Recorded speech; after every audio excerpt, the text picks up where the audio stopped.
Los hijos que el dios Sol envió a la tierra para fundar un imperio se extinguieron hace 500 años. Pero la gloria de su civilización ha logrado perdurar hasta nuestros días como un testimonio de su grandeza.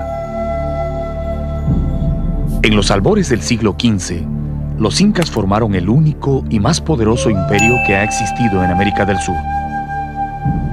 Un estado militar y religioso tan bien organizado que todavía hoy causa admiración a los historiadores, quienes continúan buscando respuestas a las numerosas preguntas que se hacen sobre ellos. ¿Quiénes fueron los incas? ¿Dónde se originaron? Desde su aparición como una pequeña tribu errante, casi perdida en la inmensidad de los Andes, hasta su transformación en un avasallador imperio que ejercía dominio sobre la mayor parte del continente sudamericano, los incas están rodeados por un halo de misterio. No conocieron la escritura ni la rueda, y nunca recibieron influencia de otros pueblos más allá de los Andes. Sin embargo, en el centro de la geografía más difícil del planeta, supieron construir una sociedad rica y justa, que llegó a gobernar a más de 10 millones de habitantes.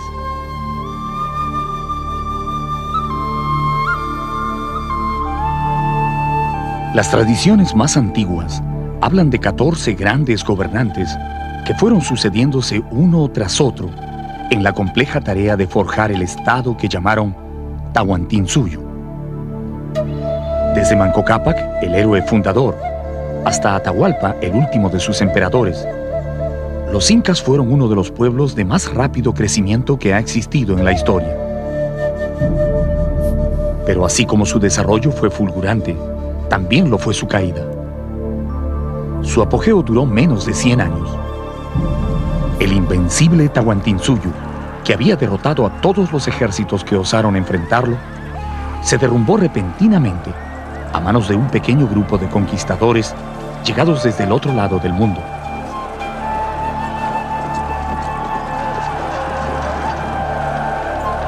¿Quién fue este pueblo tan brillante en la arquitectura, tan invencible en la guerra y tan devoto en su culto al dios Sol? Descubra la magia y los misterios de los incas mientras exploramos su historia, recorriendo la grandiosa ciudad capital, a la que ellos llamaban el centro de la tierra.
La leyenda más difundida sobre el origen de los incas cuenta que el dios Sol, compadecido de la situación en que vivían los hombres, envió a la tierra a sus hijos Manco Cápac y Mama Ocllo para que fundaran un gran imperio y enseñaran a los humanos las técnicas de la agricultura, la ganadería y el tejido. La pareja divina, que eran esposos y hermanos a la vez, recibió un cetro de oro con el mandato de fundar su reino allí donde la vara se hundiera en el suelo. Partiendo de las orillas del lago Titicaca, caminaron durante muchos años buscando esa tierra prometida, hasta que un día la vara se hundió en la cumbre del cerro Guanacaure, a poca distancia del valle del Cusco. Allí se detuvieron, y en esa región Manco Cápac dio inicio a un fabuloso reino que lograría dominar todo el mundo andino.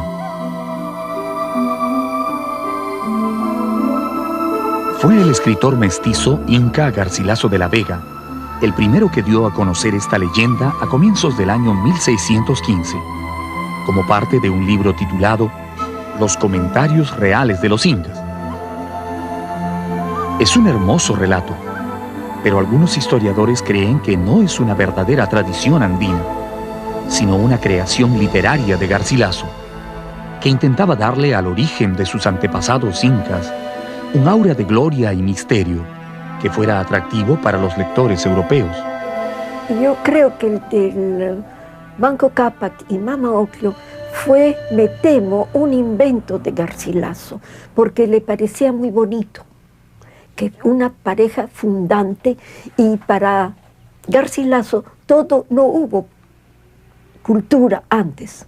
Entonces, eso sabemos que no es así. Para mí, el que me da más parece realmente andino es el de los hermanos Ayar. A 65 kilómetros al sur del Valle del Cusco, en el centro de un frío paisaje andino, hay un cerro que tiene 4 extrañas grutas excavadas en la roca. Se llama Tamputojo. En su base descansa una enorme piedra finamente labrada con asientos y plataformas, típicas de la época incaica. Este es el escenario de una leyenda que no tiene autor, pero que se fue transmitiendo de generación en generación entre los descendientes de los incas. El mito de los hermanos Ayar. El mito dice que de estas misteriosas grutas nacieron un día 4 poderosos hermanos, acompañados de sus respectivas mujeres.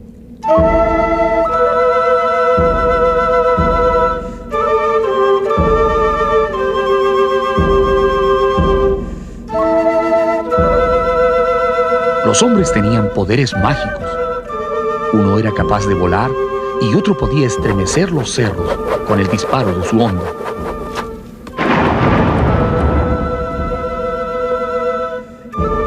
Tan pronto emergieron de las cuevas, Ayarmanco, Ayaruchu, Ayarcachi y Ayarauca, que así eran sus nombres, iniciaron un épico viaje hacia el Valle del Cusco.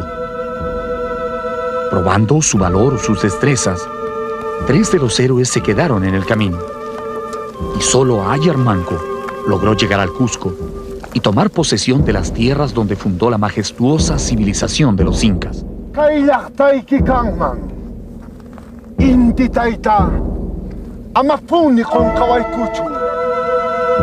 Esta leyenda es la que más entusiasma a los historiadores que estudian el nacimiento de este pueblo, porque menciona lugares y sitios que hasta hoy existen y que todavía son muy respetados por los habitantes del Cusco. Sin embargo, el verdadero origen de los incas continuará perdido para siempre en el misterio de los tiempos. Lo único que queda claro en los 2 relatos es que la etnia de los incas no fue oriunda del Cusco, sino que llegó a esa tierra después de una larga travesía. La mayor parte de los estudiosos suponen que no fueron oriundos del Cusco. Ellos vinieron de otra parte.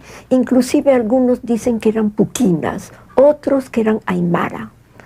Y por último, quechua hablantes. ¿Pero qué quechua? No se sabe. Y los cronistas explican que vinieron e hicieron pacanas, quedándose varios años en distintos pueblos buscando un sitio fértil, idóneo para establecerse. Pero ¿cómo fue que un pequeño grupo llegado desde otro lugar de los Andes logró apoderarse de las mejores tierras y luego someter a todos sus vecinos hasta formar un imperio? Entre todos los gobernantes incas, hubo uno que soñó con un destino más grande para su pueblo. Cuando él llegó al poder, los cusqueños dejaron de ser una aldea para convertirse en un pueblo que marcaría una profunda huella en la historia.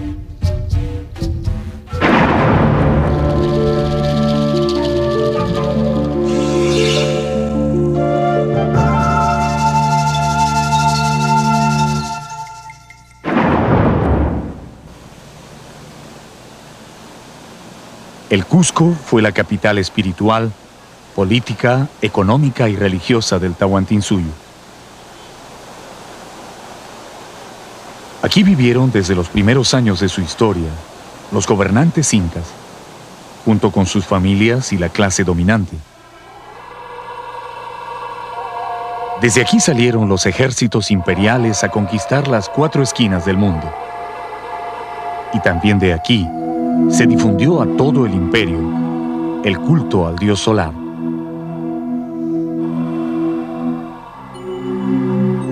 Dicen que una de las primeras preocupaciones del Inca Pachacútec, después de vencer a los chancas, fue remodelar totalmente el Cusco, que en ese momento no era más que un rústico pueblito de casas muy sencillas, agrupadas en las laderas de los cerros.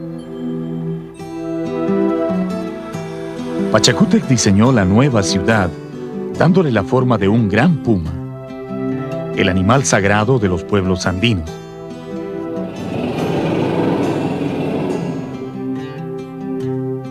Desde su nacimiento, la capital se dividió en 2 sectores claramente marcados. La parte baja fue llamada el Urin Cusco y la parte alta el Hanan Cusco. La fortaleza de Sacsayhuaman, que construyeron años después, completaría la silueta definitiva de esa extraña ciudad, con forma de felino. A partir del Cusco, los incas proyectaron sus dominios hacia todas las tierras vecinas. Y conforme el imperio fue creciendo, se dividió en 4 provincias o regiones administrativas que ellos llamaron Suyu. El Chincha-Suyu, en dirección noroeste. El Collasuyu hacia el sureste, a la zona del lago Titicaca. El Conti-Suyu al oeste, hacia la costa.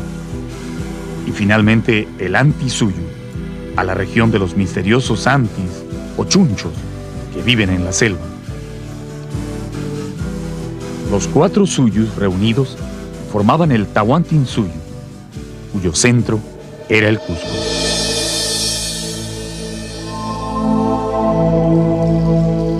Durante el gobierno de Pachacútec, el Cusco se convirtió en una hermosa metrópoli que albergaba a más de 100,000 habitantes. Sus calles, palacios y plazas bien delineadas causaban la admiración de los visitantes que llegaban desde las más alejadas regiones del imperio. Pero dicen que era el templo del Coricancha lo que más atraía a los foráneos.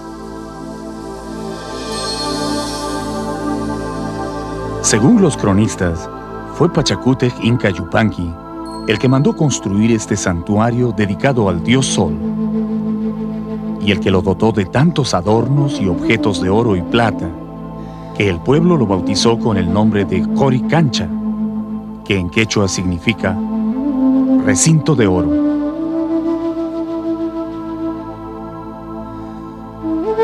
El templo estaba situado en el Urin Cusco, en donde hoy se levanta la iglesia de Santo Domingo. Sus muros eran de piedra finamente labrada, hasta cierta altura, y luego continuaban con adobe, rematando en un artesanal techo de paja.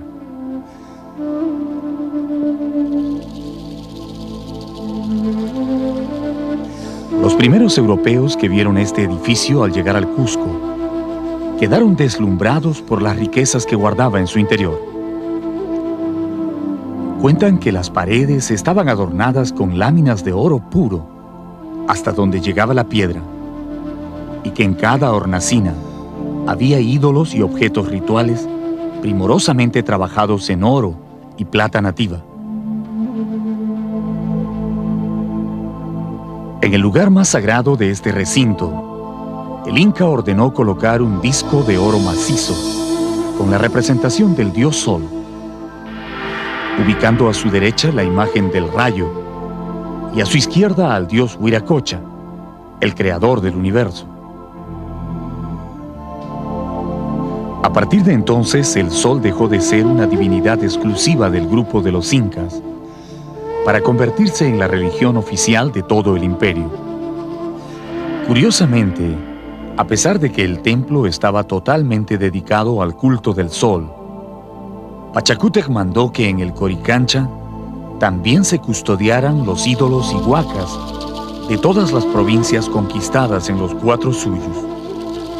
Así, cuando un pueblo era sometido al imperio, su ídolo principal se trasladaba hasta el Cusco y quedaba depositado en el Coricancha. Allí se le respetaba y ofrecía sacrificios, pero también podía ser usado como un arma política cuando algún pueblo vencido se atrevía a rebelarse. Estaban ubicadas según cómo se habían sido conquistadas, y también uno de sus curacas duales también tenían que estar ahí. Y eso es para, en caso de rebelión, castigaban a la huaca y al curaca. Y muchas rebeliones se evitaron de temor a que la huaca local de un pueblo fuese castigada severamente. ¿Podríamos decir entonces que los incas guardaban como rehenes a los ídolos de los pueblos conquistados? Así es, eran rehenes, y sus señores también. La sala de sacrificios del Coricancha está ocupada por una sola roca de granito, tallada con 4 puntas, que recuerdan los 4 suyos del imperio. Sobre esta piedra, el sumo sacerdote sacrificaba una llama negra en los días más sagrados del año, invocando la protección del sol para el Inca y la familia real. Este cuarto también servía para que el gran sacerdote pudiera comunicarse con las divinidades del cielo. Aquí se apartaba del mundo para beber extraños alucinógenos, hasta caer en un trance durante el cual el sol hablaba por su boca, anunciando los acontecimientos del futuro. Durante esos momentos, cuando el sacerdote estaba poseído por el espíritu del sol, se convertía en el Huillac Uma, la cabeza que habla, y sus palabras eran un mandato sagrado para los gobernantes del Tahuantinsuyo. Otro de los recintos interiores del templo estaba dedicado a la veneración de las estrellas, que eran vistas como hijas del sol y de la luna. Sus paredes también estaban decoradas con objetos de oro fino, pero además, en el centro de este cuarto, construyeron una estrecha ventana orientada hacia el planeta Venus, al que ellos llamaban Chasca, o centinela del sol. Por aquí podían observar los movimientos de las estrellas en el firmamento. Así descubrieron algunas de las constelaciones más importantes y lograron establecer la diferencia entre planetas y estrellas. Los cronistas cuentan que el marco de esta ventana estuvo ricamente ornamentado con oro y piedras preciosas de distintos tamaños, tan bien engarzadas en la pared que fue necesario romper la roca con martillos de hierro para arrancarle sus tesoros.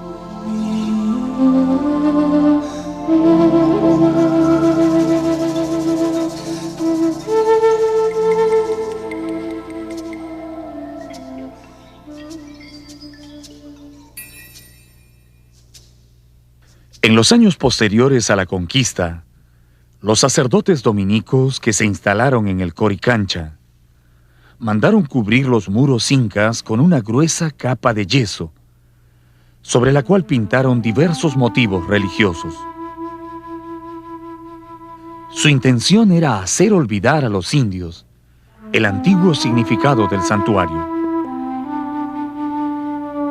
El yeso ocultó temporalmente al gran templo del sol, pero no logró vencer al tiempo.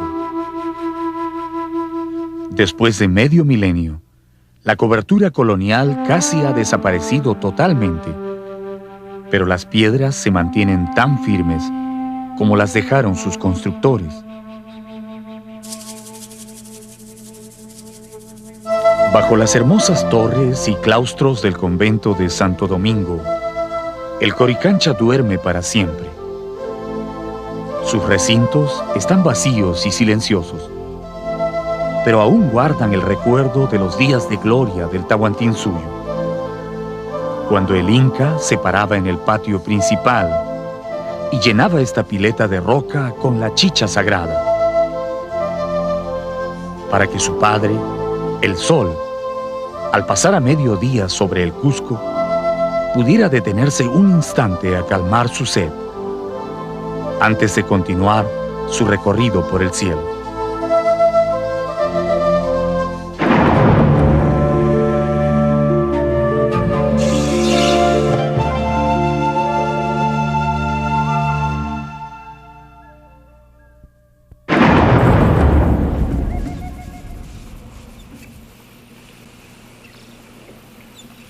El Cusco es la ciudad viviente más antigua del continente americano. Nació en la noche de los tiempos, en una época que no es posible precisar, y ha existido sin interrupción durante siglos, manteniendo inconmovible su presencia en el mundo andino.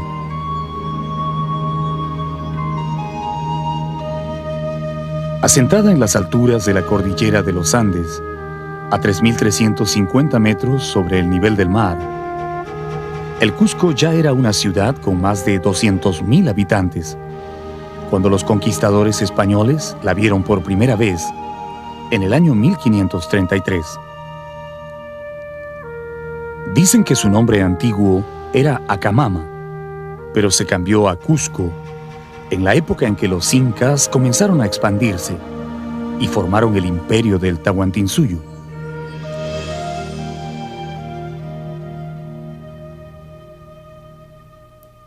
Los reyes incas dividieron su imperio en 4 partes y pusieron como punto o centro la ciudad del Cusco, que en lengua particular de los incas quiere decir ombligo de la tierra.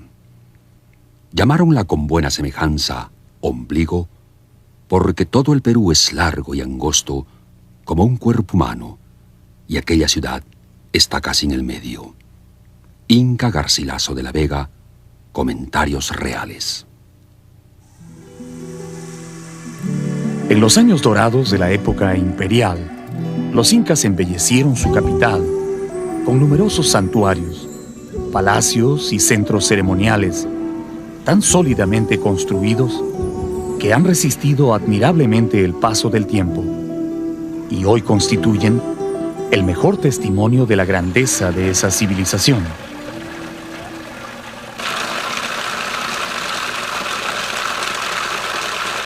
Actualmente, cualquiera que visite el Cusco puede ver tantas construcciones provenientes del pasado inca que no podrá dejar de preguntarse: ¿cuánto tiempo tomó levantar todos estos edificios?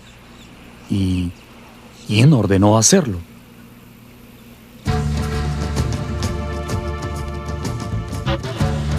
Los historiadores coinciden en señalar que fueron 14 los incas que gobernaron el imperio. Sin embargo, la mayor parte de esos incas pertenecen al mundo de la leyenda o la imaginación, porque no hay nada que pueda probar que realmente existieron. Desde Manco Cápac hasta Huiracocha, todos son incas míticos, y solo los 5 últimos corresponden al periodo que se denomina histórico, del cual hay testimonios comprobables.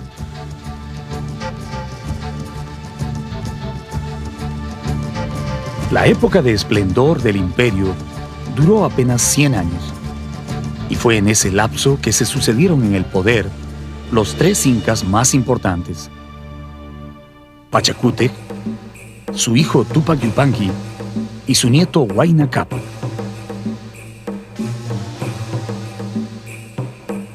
Todo lo que podemos apreciar en nuestros días como herencia de los incas fue construido durante el mandato de esos 3 gobernantes, que se conoce como el siglo de oro del imperio, y está comprendido aproximadamente entre los años 1430 y 1525.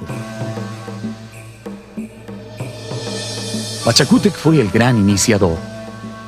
Tupac Yupanqui, el conquistador de los más grandes territorios, y Huayna Cápac, el estadista que organizó y dio forma al imperio.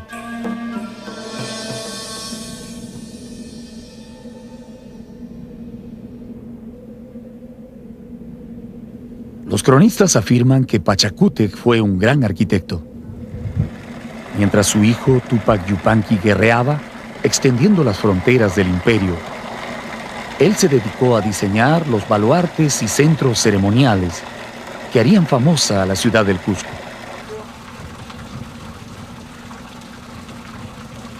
Sus construcciones fueron monumentales y casi siempre tuvieron un carácter ritual.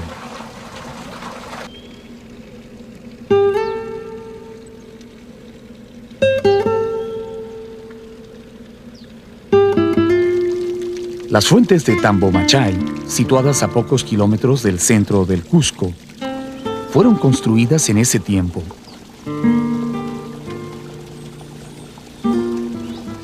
Eran parte de un gran santuario donde se rendía culto al agua y a donde los gobernantes incas se retiraban a descansar en determinadas épocas del año.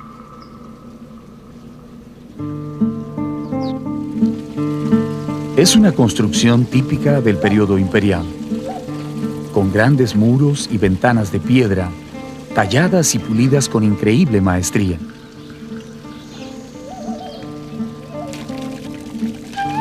Nadie ha podido descubrir de dónde viene el agua de estas fuentes. Lo que sí se sabe es que nunca se termina. Durante todo el año traen la misma cantidad y siempre es agua limpia y pura.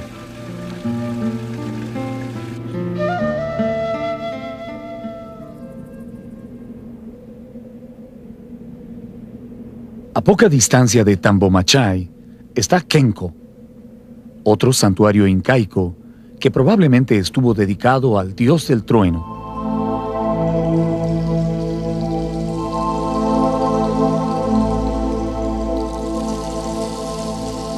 En el centro de este lugar se levanta una gran roca que antiguamente fue esculpida con imágenes de pequeños sapos y monos, pero que luego fue destruida en el tiempo de la colonia por los sacerdotes extirpadores de idolatrías, que no deseaban dejar nada que recuerde a los antiguos dioses de los indios.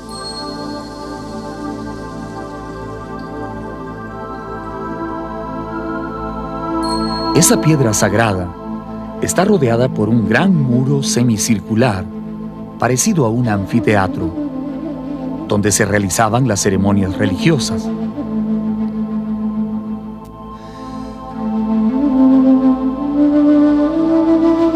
Cuentan que las hornacinas servían para colocar a las momias de los incas difuntos o de antepasados importantes, que siempre eran invitados a participar en los rituales.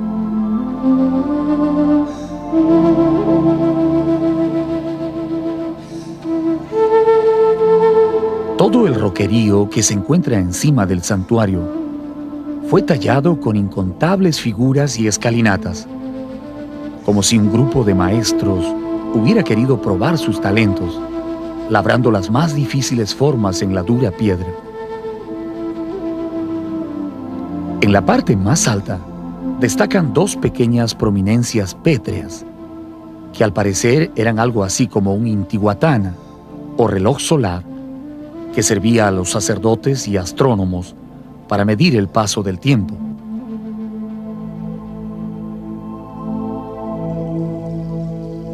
Curiosamente, durante el solsticio de invierno, los primeros rayos de sol que llegan a Kenko caen sobre estas rocas, formando una extraña figura que parece un puma con los ojos brillantes.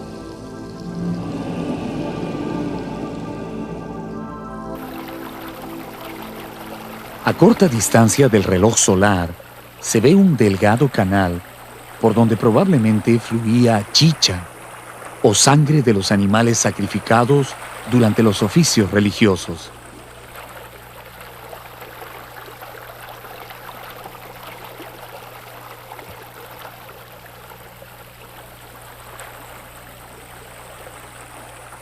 En la parte baja el canal se divide en 3 pequeños ramales. Para los sacerdotes andinos, si la sangre fluía por el centro, significaba que el sacrificio era del agrado de los dioses. De lo contrario, ese era el comienzo de una época con los peores augurios.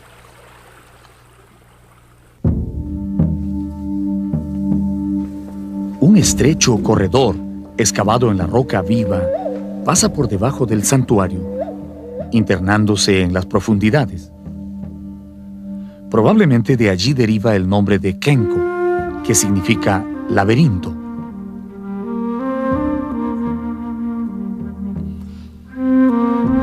El pasaje conduce a una misteriosa cámara subterránea, que es una verdadera obra maestra del tallado en roca.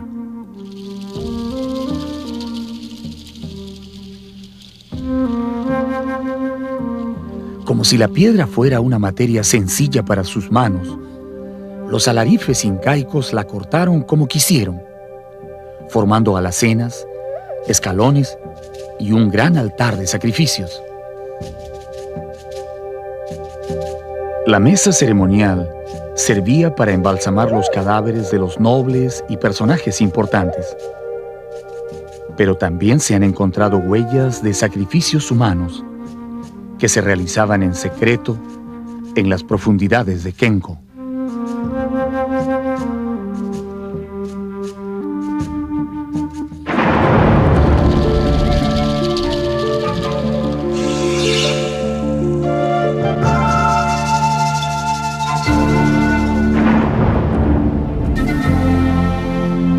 Los hombres que construyeron estos muros pensaban en un reino que no terminaría nunca.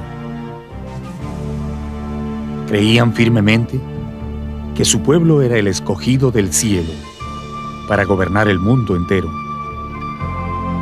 Por eso construyeron Sacsayhuaman, para honrar a sus dioses y dejar un testimonio imborrable de su paso sobre la tierra.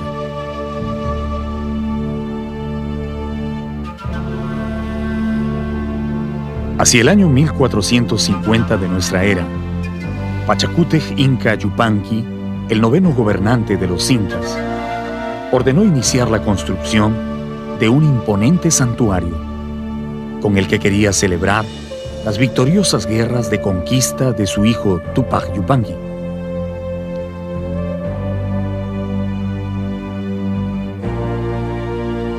Utilizando la mano de obra de miles de mitmas, trabajadores especialmente traídos desde lejanas provincias, encargó a sus arquitectos construir un conjunto de recintos, baluartes y torreones en las suaves colinas situadas al norte del Cusco.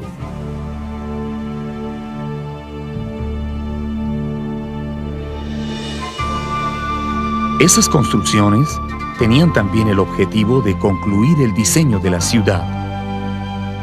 Sacsayhuaman sería la cabeza de esa extraña ciudad con forma de puma que era la capital del imperio.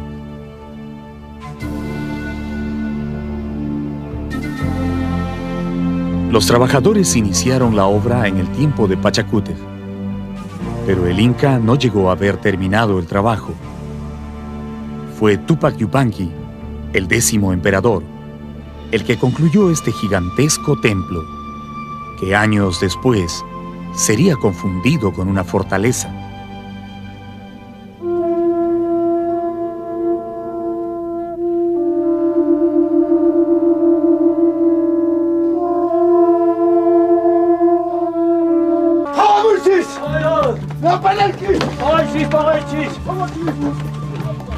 En el año 1535, cuando los conquistadores ya habían capturado el Cusco, Manco Inca, el Inca nombrado por los españoles, decidió rebelarse y levantó un gran ejército con el que logró sitiar la ciudad por varios meses. Después de sangrientas batallas, los indios se vieron forzados a retroceder y se atrincheraron en el santuario, logrando resistir por más de 20 días. Allí murió el valeroso guerrero Cahuide, que según los cronistas, fue el encargado de la defensa del último torreón.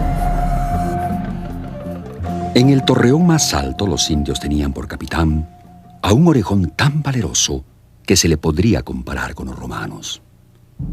Llevaba una adarga en el brazo y una porra en la mano, con la que asestaba mortales golpes a los españoles y también a los indios que se querían rendir.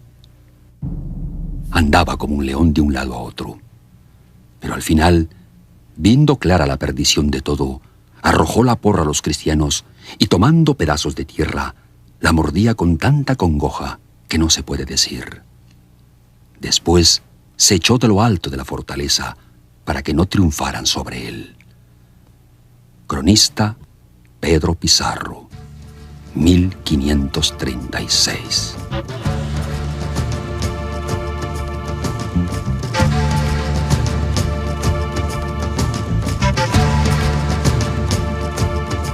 Para los conquistadores que presenciaron esa batalla, Sacsayhuaman quedaría en el recuerdo como la fortaleza donde resistieron los indios, y así la describieron en sus crónicas.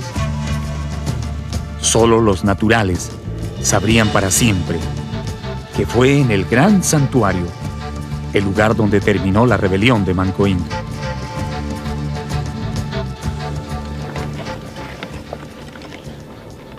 Los pacientes trabajos de los historiadores y arqueólogos han permitido en las últimas décadas rescatar la verdadera función de Sacsayhuaman como un importantísimo santuario dedicado al culto del sol y otras divinidades andinas.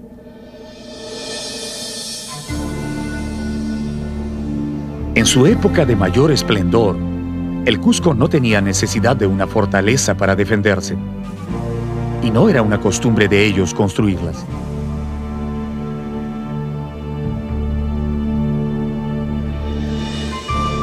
Los recintos de Sacsayhuaman, aparte de su función religiosa, eran utilizados como depósitos de alimentos, vestidos, almacenes de armas y también de huacas e ídolos, cuando el templo del sol en el Coricancha resultó demasiado pequeño para albergar los dioses de las provincias conquistadas.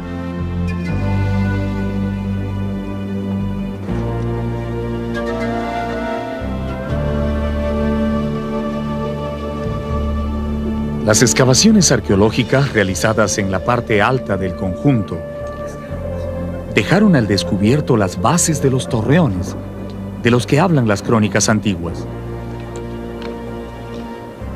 Se cree que estos torreones tenían más de 15 metros de altura y servían de observatorios, desde donde se podía dominar todo el valle del Cusco. Sobre el cerro que está encima del Cusco, hay una fortaleza de tierra y de piedra con sus ventanas grandes que miran a la ciudad, y una torre principal en el medio que tenía tantos recintos que una sola persona no la podría ver en todo un día. Cronista Pedro Sánchez de la Hoz.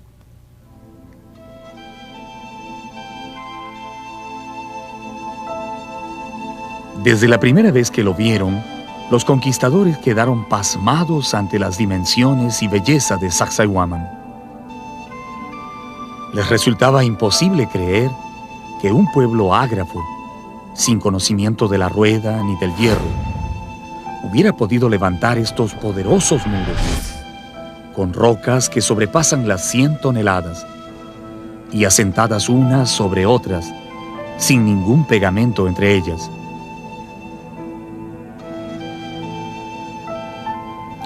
Al que las ha visto y mirado con atención, le hacen imaginar y aún creer que son hechas por vía de encantamiento y que las hicieron demonios y no hombres, porque la multitud de piedras tantas y tan grandes como las hay causa enorme admiración. Inca Garcilaso de la Vega, Comentarios Reales.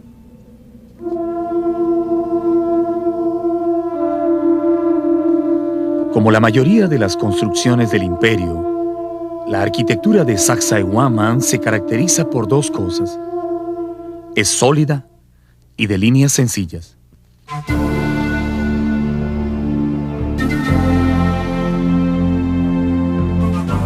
La austera personalidad de los incas no permitía más adornos en sus edificios que el maravilloso pulido de las piedras. Aun cuando otros pueblos anteriores a ellos, como Chavín o Tiahuanacu, decoraron sus santuarios con esculturas y estelas, los incas prefirieron un estilo sobrio, pero resistente en su arquitectura.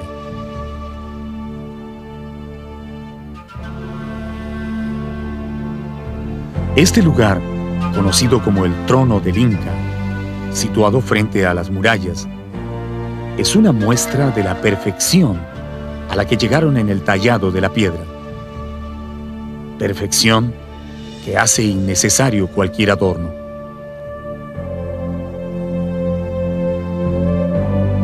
En conjunto, viene a ser, en cuanto a esculturas, la escultura que a mi juicio es la de más fino acabado y que les habría demandado mucho tiempo para trabajar, porque esta es una escultura hecha en piedra diorita, y la diorita es más dura que la andesita y la caliza, por lo tanto, aquí han tenido que hacer un trabajo muy fino. ¿Qué tipo de herramientas pudieron haber utilizado para lograr esta perfección en los cortes de la piedra?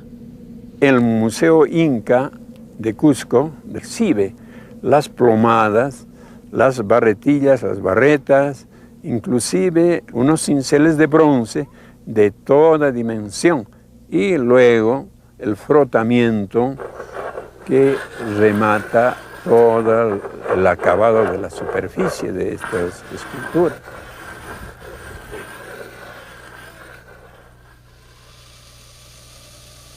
¿Sería cierto que existía un túnel secreto que unía a Sacsayhuaman con el templo del Coricancha?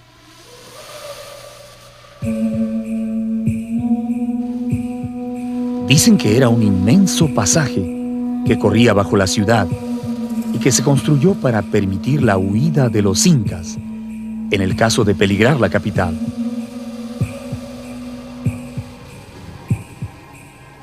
No ha podido ser comprobado, pero las formaciones rocosas, llamadas chincanas, que hay al norte de Sacsayhuaman, alientan esa leyenda.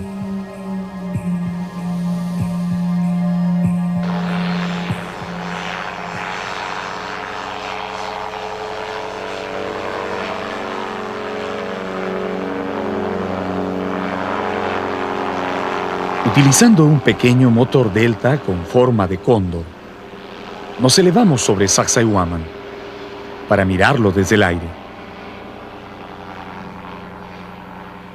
Desde aquí son visibles los 3 grandes muros en forma de zigzag que sostienen las terrazas y plataformas del templo. ¿Tendría algún significado especial la forma dentada de estos muros?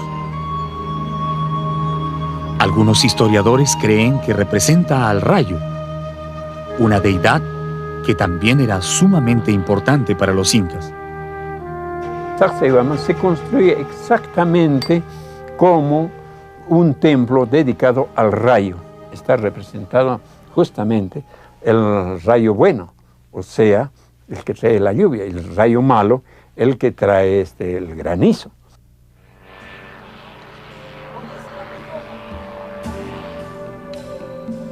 Este gran círculo de piedra construido al costado del santuario fue una laguna artificial, junto a la cual celebraban oficios religiosos y, al parecer, también despedían a sus muertos notables.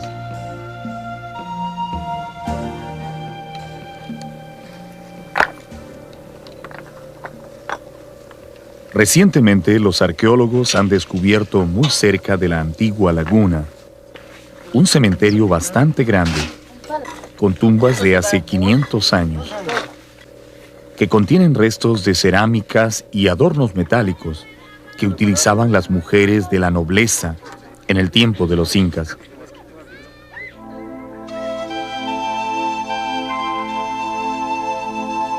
Es la primera vez que los investigadores pueden ver las tumbas de los nobles del Tahuantinsuyo, antes de que hayan sido saqueadas.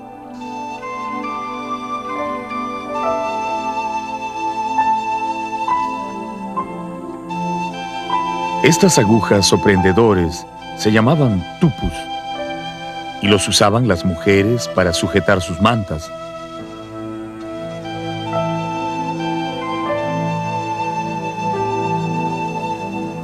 También se puede ver varios lirpus, esos espejos de metal muy pulido que usaban encima del pecho las damas distinguidas, exactamente como aparecen en los dibujos del cronista Guamán Poma de Ayala. Tal vez estas fueron mujeres escogidas que servían al culto del sol en el santuario, o quizás las esposas de los poderosos señores que gobernaban el imperio. Bajo sus antiguas piedras, Sacsayhuaman todavía guarda muchos secretos.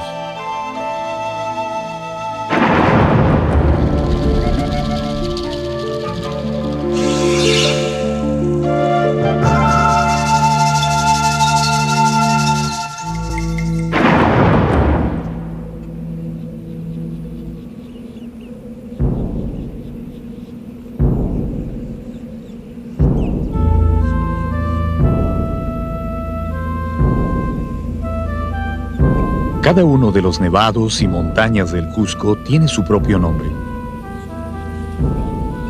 Los pobladores los reconocen por su tamaño y su forma, y hablan de ellos familiarmente, como si fueran parientes o amigos de toda la vida.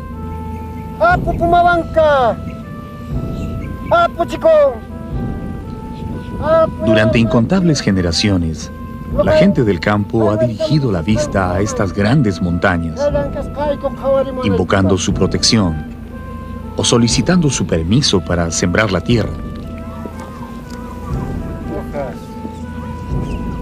A pesar de que el cristianismo se ha esforzado por siglos en hacer olvidar las viejas creencias, ningún campesino del Cusco se atrevería nunca a sembrar su chacra sin antes ofrecer su respeto al Pumahuanca, al Pitusiray, al Huaqueihuilca o a cualquiera de los nevados que esté más cerca de su pueblo.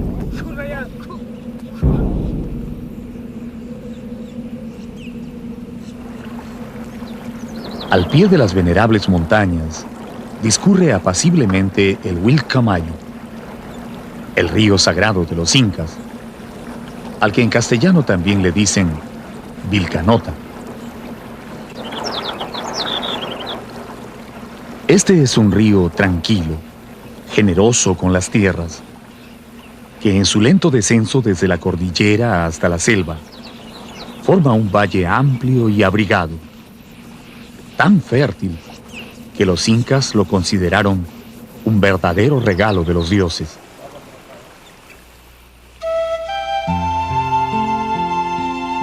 Aquí desarrollaron una intensa actividad agrícola.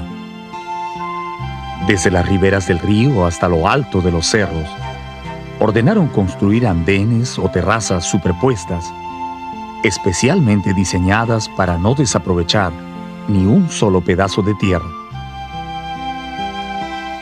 Y allí fueron sembrando sus plantas, de acuerdo a las variaciones de la temperatura, desde maíz, en la parte baja, hasta quinoa, papas y habas en los andenes más altos.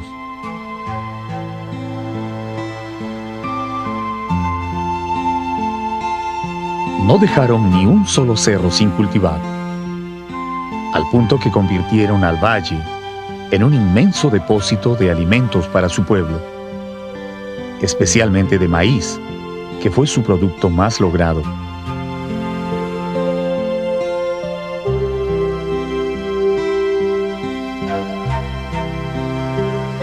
En el sector comprendido entre el pueblo de Pisac y Machu Picchu, los incas dejaron tantos andenes en plena producción que si volvieran a ser utilizados, resolverían totalmente el problema alimentario en todo el sur del Perú.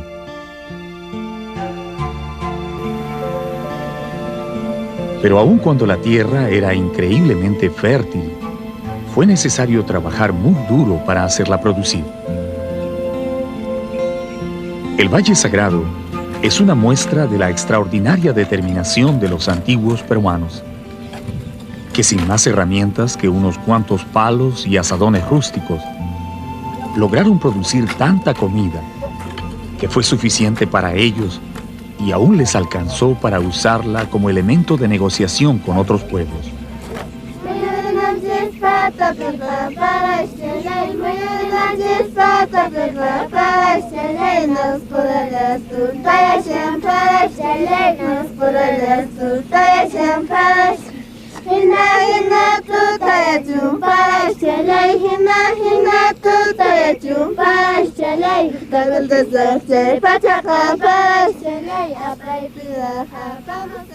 Pisaj es una palabra quechua que no tiene traducción en castellano.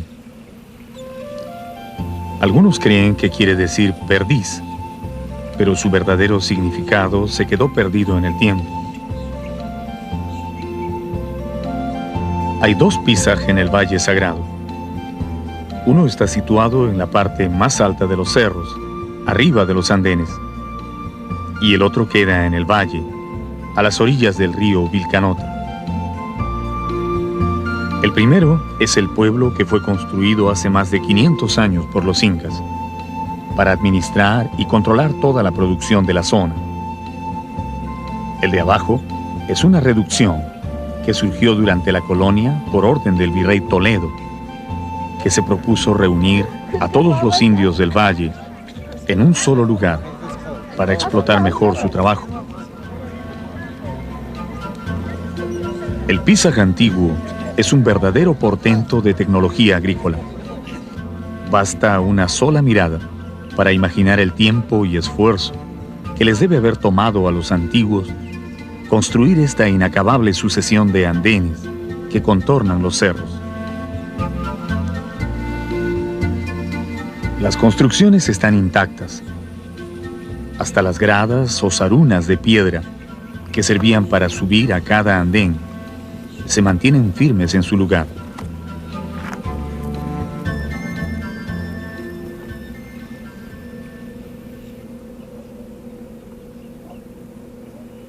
El sector de viviendas ocupa buena parte de la montaña que domina todo el conjunto.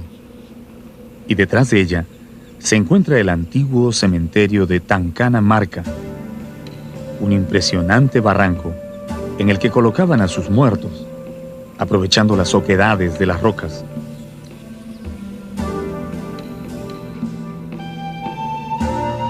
Como todo centro de producción agrícola, Pisaj tenía sus graneros o colcas, donde guardaban las cosechas antes de distribuirlas a los pueblos del Cusco. Estos depósitos están situados estratégicamente en los flancos de los cerros, donde el viento sopla día y noche, lo que garantizaba una buena conservación de los productos. Y por si hubiera alguien que intentara acercarse a robar en las colcas, los agricultores tenían instalados varios torreones de vigilancia, con gente armada que miraba desde las alturas, cuidando el producto de su trabajo.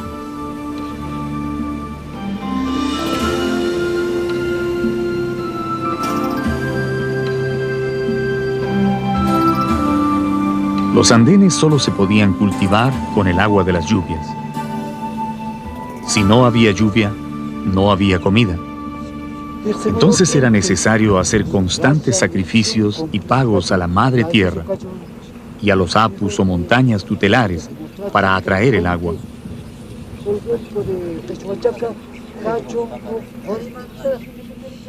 Al pasar por esta portada, que se conoce como Amaru Punku o Puerta de la Serpiente, se ingresa en el sector religioso de Pisaj. Se trata de un impresionante conjunto de salones, cuartos y pequeñas plazas construidos con bloque de roca arenisca, asentados y pulidos con extraordinaria maestría.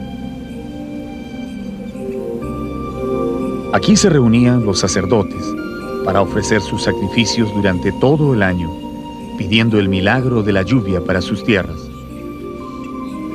De ellos dependía la vida en el valle.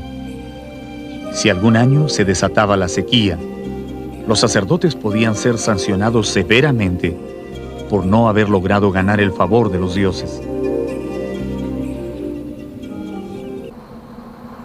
El lugar más sagrado de Pisag era el Templo del Sol, donde estaba situado el Intihuatana, una roca cuidadosamente orientada al este, en la que calculaban el movimiento del Sol en el espacio para dirigir los ciclos de siembras y cosechas. Para los antiguos peruanos, la agricultura fue vital en el desarrollo de su civilización, y esa actividad estuvo estrechamente unida a sus creencias religiosas.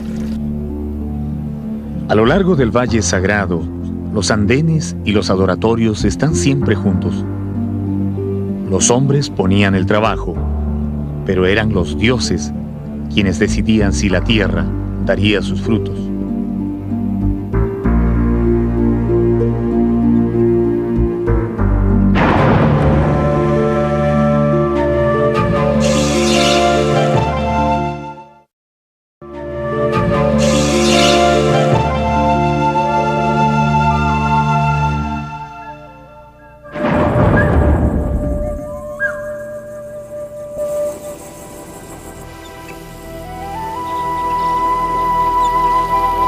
Durante la época de los incas, se llamaban tampus a los pueblos donde se almacenaban grandes cantidades de alimentos y en los que podían detenerse a descansar los viajeros o los ejércitos en campaña.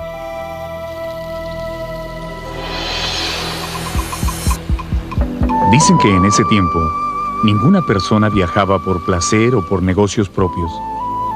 Los que recorrían los caminos del imperio lo hacían casi siempre por orden de sus curacas o del mismo Inca, para atender asuntos del Estado.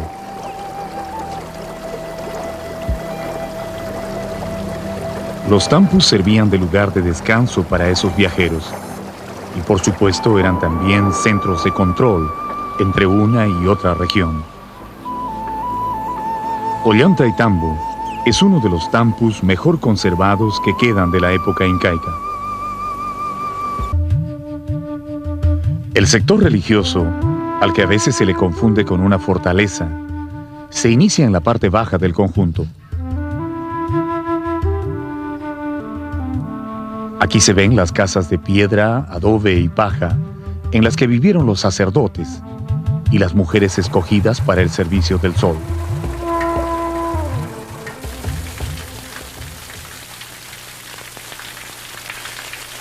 Es un lugar muy apacible, adornado con numerosas fuentes rituales que en su tiempo deben haber servido para las ceremonias del culto al agua.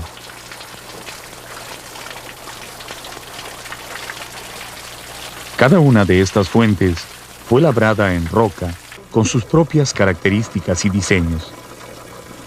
Pero sin duda la más hermosa es la que se conoce como la Fuente de la Ñusta, hecha de una sola roca y decorada con la forma de una portada.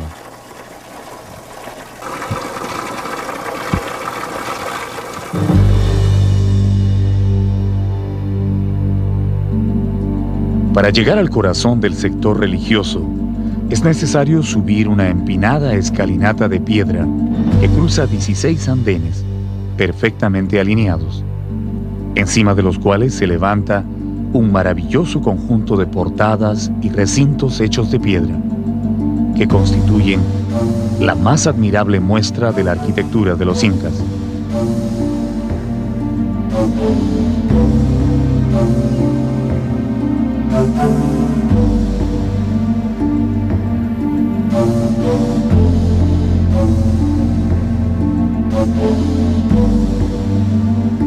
Una monumental pared de 20 metros de longitud, adornada con 10 hornacinas, marca el ingreso al lugar más sagrado de Ollantaytambo.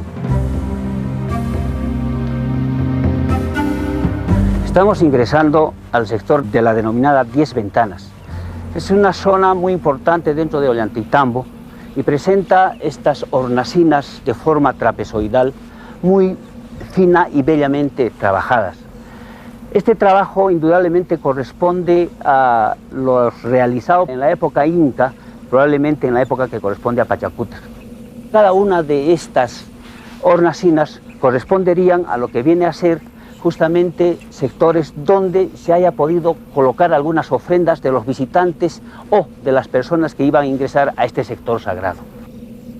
Estas 10 ventanas están orientadas hacia el norte, que corresponde a este famoso valle denominado del Patacancha, que es uno de los tributarios principales hacia el río Vilcanota. Como se puede apreciar, todas estas estructuras, cada uno de estos mampuestos son finamente trabajados, ¿no? Pulidas, ¿no? Y todo este material indudablemente corresponde por este tipo de arquitectura a un sector eminentemente de carácter ceremonial o religioso.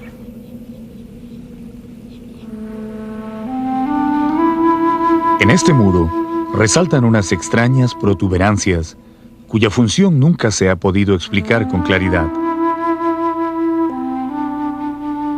Algunos creen que fueron las muestras que dejaron los picapedreros para señalar todo el trabajo que debieron realizar al pulir las piedras. Pero otros consideran que son más bien los puntos de apoyo donde amarraban las sogas para jalarlas y acomodarlas en su lugar.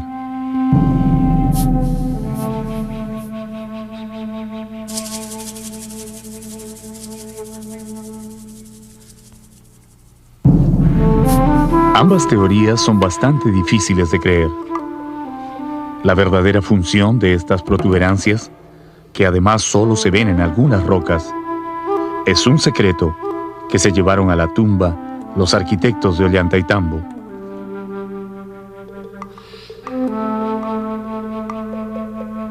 Cruzando la portada del muro de las 10 hornacinas, se llega a la cumbre del cerro, donde se levantan los restos del portentoso Templo del Sol.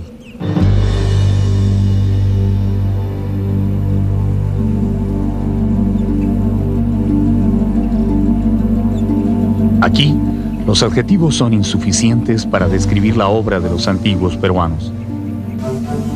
Solamente una gran fuerza de voluntad y una devoción absoluta a sus dioses pudo llevarlos a tallar estos formidables lienzos de piedra, con los que quisieron honrar al supremo Inti, el Padre Sol.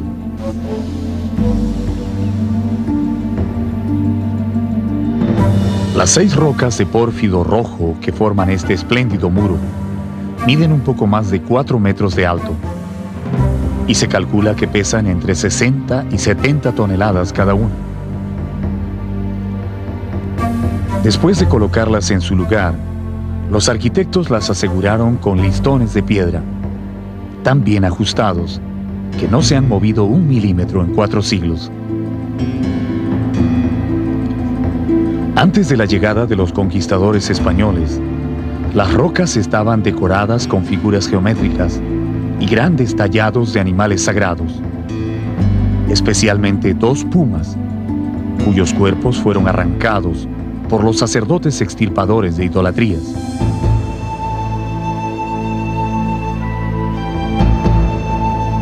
Se afirma que este templo aún no había terminado de construirse cuando llegaron los invasores europeos. Alrededor del muro principal se pueden ver muchas rocas ya cortadas y pulidas, esperando ser ubicadas en su posición final, y otras subidas sobre pequeñas rampas, tal vez a punto de ser levantadas. El templo estaba diseñado para ser el más grande y suntuoso del Tahuantinsuyo. Los historiadores calculan que aquí debieron trabajar miles de obreros durante varias décadas antes que la obra fuera paralizada. ¿De dónde trajeron estas rocas tan enormes? ¿Cómo las llevaron hasta la cumbre del cerro? ¿Qué herramientas utilizaron para cortarlas? La construcción es tan portentosa que algunos quieren creer que no es una obra humana. Sin embargo, las huellas del trabajo están a la vista.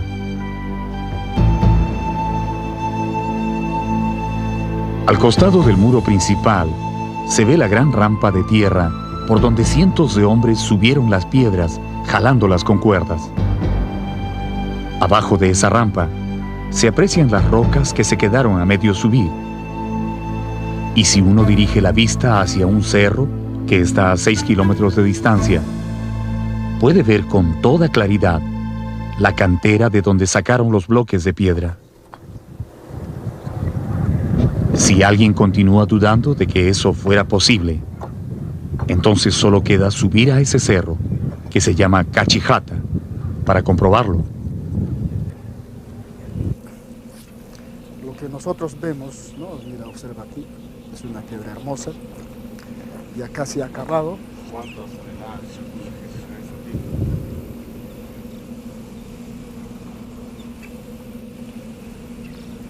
Cuando uno visita la cantera de donde se sacaron las piedras para construir Ollantaytambo, recién se puede dar cuenta del enorme esfuerzo que significó para los constructores incas arrancar las piedras desde este cerro y llevarlas hasta el sitio donde levantaron sus monumentos. Aquí está la cantera y allá a lo lejos está Ollantaytambo, a 5 o 6 kilómetros de distancia. Tuvieron que pasar por los cerros, cruzar el río y volver a levantar las piedras hasta llevarlas al sitio exacto donde ellos las querían.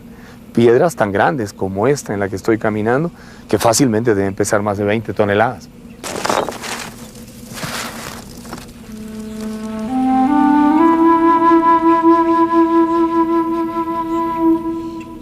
En Cachijata hay cientos de rocas cortadas y listas para ser llevadas a Ollantaytambo, y muchas otras que estaban en proceso de extracción. Pero en la ruta entre la cantera y la obra se encuentran las rocas más interesantes, aquellas que se quedaron a medio camino cuando la construcción fue repentinamente suspendida. A estas piedras, los campesinos las llaman las rocas cansadas y les guardan mucho respeto.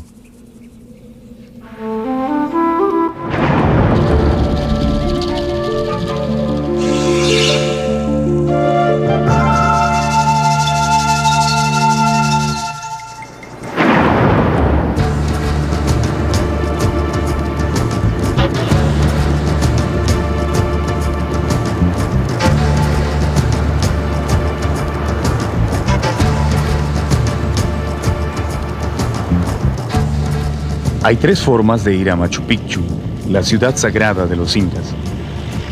Por tren, como lo hace la mayoría de los visitantes.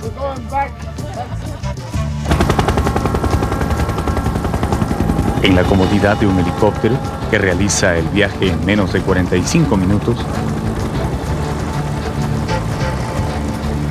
Y por tierra, caminando como lo hacían los antiguos peruanos.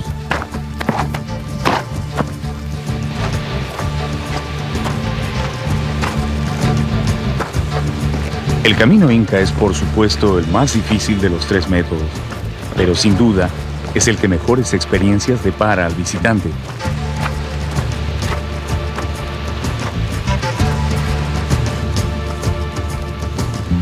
Durante el siglo XV, en la época de mayor expansión del imperio, los incas mandaron construir una extensa red de caminos que cubría más de 30.000 kilómetros sobre las montañas, valles y llanuras de su inmenso territorio. Algunos de esos caminos ya existían desde épocas remotas, pero los quechuas ordenaron ampliarlos, empedrarlos y dotarlos de puentes, tambos y depósitos de alimentos para atender a los viajeros.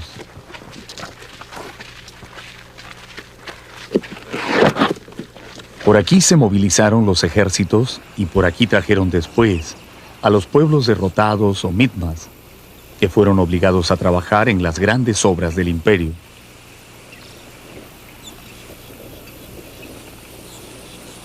En los lugares donde los ríos impedían el paso, construyeron puentes realmente increíbles, utilizando solamente la quechua o paja de las punas.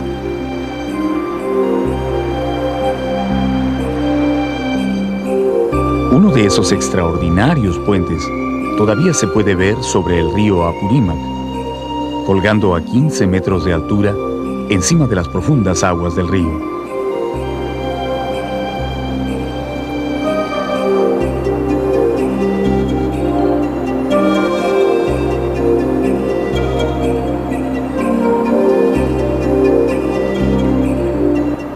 Se le conoce con el nombre de Quetzhuachaca, o puente de paja, y verdaderamente está hecho solo con paja, sin ningún trozo de metal o madera.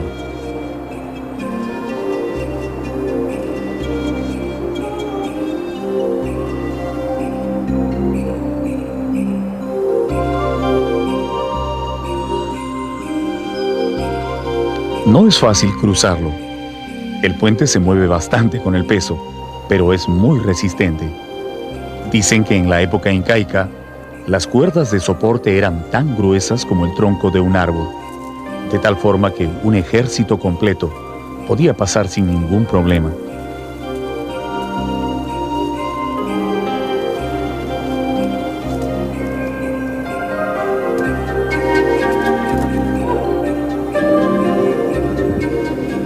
El camino que lleva a Machu Picchu baja desde las Punas a 3.600 metros sobre el nivel del mar, hasta las cálidas tierras de la Ceja de Selva, donde el río Urubamba cambia de nombre para llamarse Vilcanota.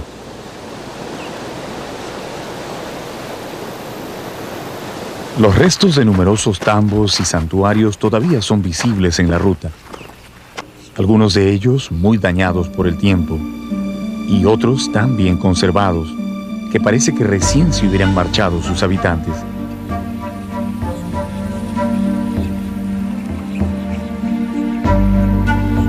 La neblina es un compañero inseparable de los caminantes. Le da un aspecto fantasmal a los antiguos edificios incas.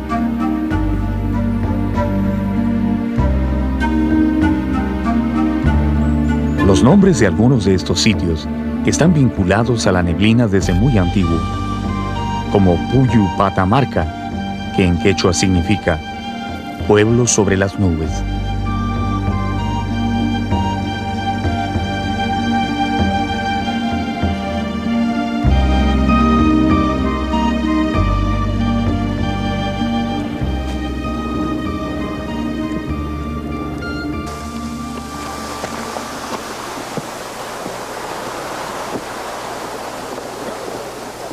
Conforme se avanza hacia la ceja de montaña, las cascadas se hacen más numerosas, así como las flores de variadas especies de orquídeas que bordean el camino.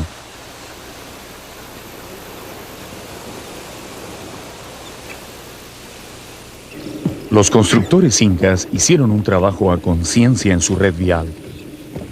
Cada una de las piedras y escalinatas de este camino ha resistido 4 siglos de duro trajín y todavía se mantienen firmes en su lugar.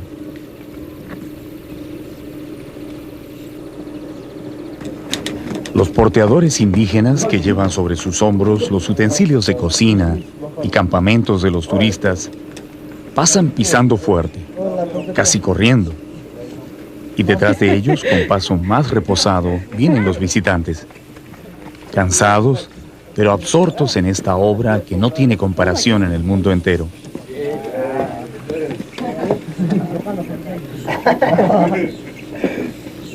El camino inca no conoce desviaciones.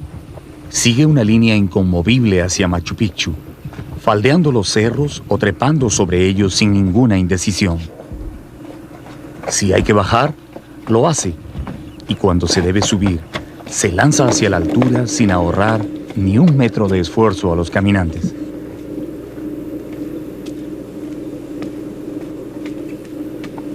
La red de caminos que mandaron a construir los señores incas entre las montañas son un verdadero alarde de ingeniería y diseño, pero también una maravillosa muestra de la habilidad que tenían para trabajar la piedra, como esta escalinata que tenemos aquí en las cercanías de Puyu Patamarca. A través de estos caminos se podía unir al Cusco con Machu Picchu, pero también los caminos permitían unir ciudades tan lejanas como Cusco y Quito solamente en el lapso de 10 días, más o menos el mismo tiempo que tarda en llegar la correspondencia en nuestro tiempo. Esta escalinata que tenemos acá está maravillosamente labrada en la roca viva. Son gradas que van ascendiendo lentamente hacia la parte alta de la montaña y han sido cinceladas, cuidadosamente labradas en la peña, en la roca. Quitan el aliento, pero vamos a subirlas.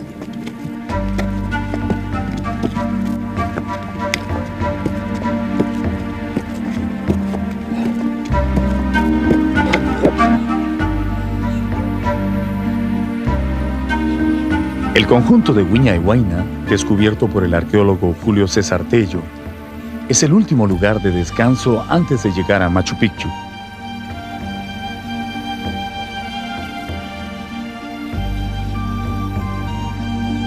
Se trata de un conjunto de edificaciones circulares de típico estilo imperial, en las que se puede encontrar templos, torreones de vigilancia, fuentes y muchos recintos que sirvieron de vivienda a los administradores de los trabajos agrícolas.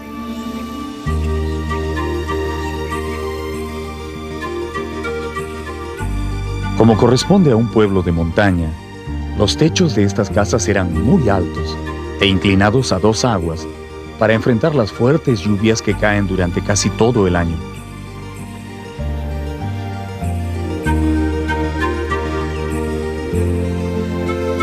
Hasta ahora son claramente visibles las rocas especialmente perforadas, incrustadas en la estructura, donde se amarraban las vigas de soporte de los techos, que también debían resistir los vientos huracanados de la zona.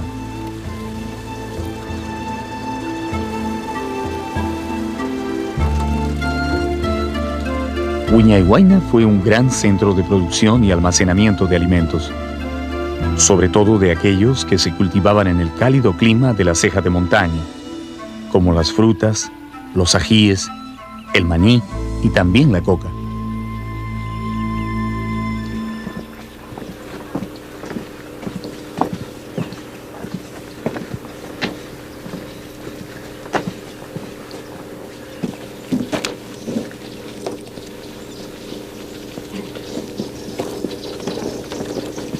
Una escalinata de 125 grados es el último desafío para llegar a Inti Punku, la Puerta del Sol, la entrada oficial a Machu Picchu para los que llegan por el camino inca. Esta última subida acaba totalmente con el físico de cualquier viajero, pero luego viene el descanso, frente a la maravillosa vista de la ciudad sagrada. Bueno, por lo menos debe venir, a menos que toque un día nublado. Y entonces no hay más remedio que esperar hasta que salga el sol, escuchando esa babel de lenguas en que se convierte Inti Punku a las 6 de la mañana de cualquier día del año.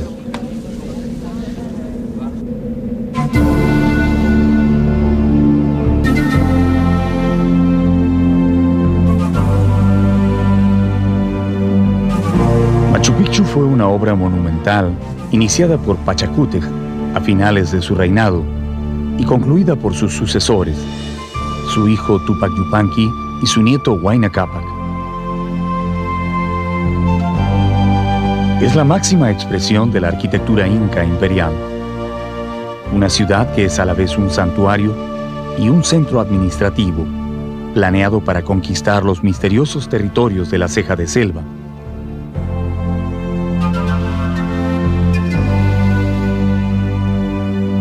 La ciudad se divide en varios sectores bien definidos. Uno es el sector agrícola, en el que destacan las terrazas o andenes, que forman grandes escalones en las laderas de los cerros.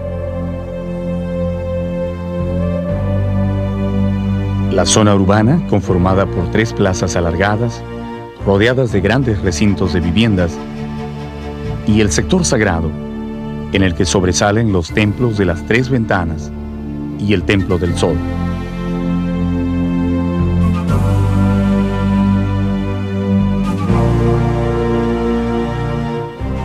En la cima de todo el conjunto reposa el Intihuatán, o reloj solar, desde donde podían vigilar el movimiento del Sol en su viaje por el cielo.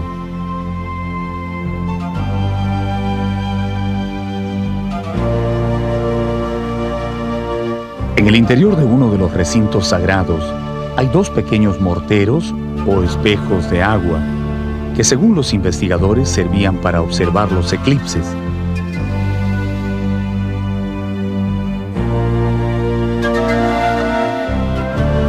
Desde que fue dada a conocer al mundo entero en el año 1911, Machu Picchu es la ciudad prehispánica más visitada del Nuevo Mundo. No hay un solo día del año en que los turistas no suban a visitarla. colmando sus plazas y santuarios con sus pisadas y el sonido de sus voces. Esa es la vista a la que ya nos hemos acostumbrado en nuestro tiempo. Pero, ¿cómo se vería Machu Picchu en su época de gloria?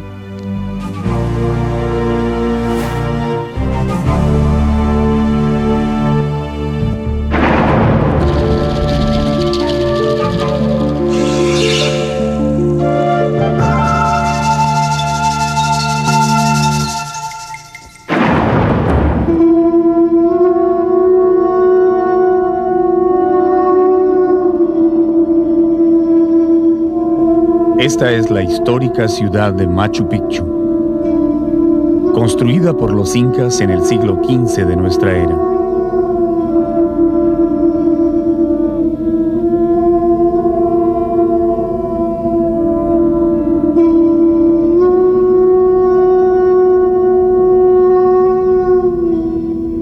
Entre los palacios y recintos de esta antigua ciudad, se escucha ahora el sonido de los pututos llamando a reunión. La corte del Zapaj Inca, el supremo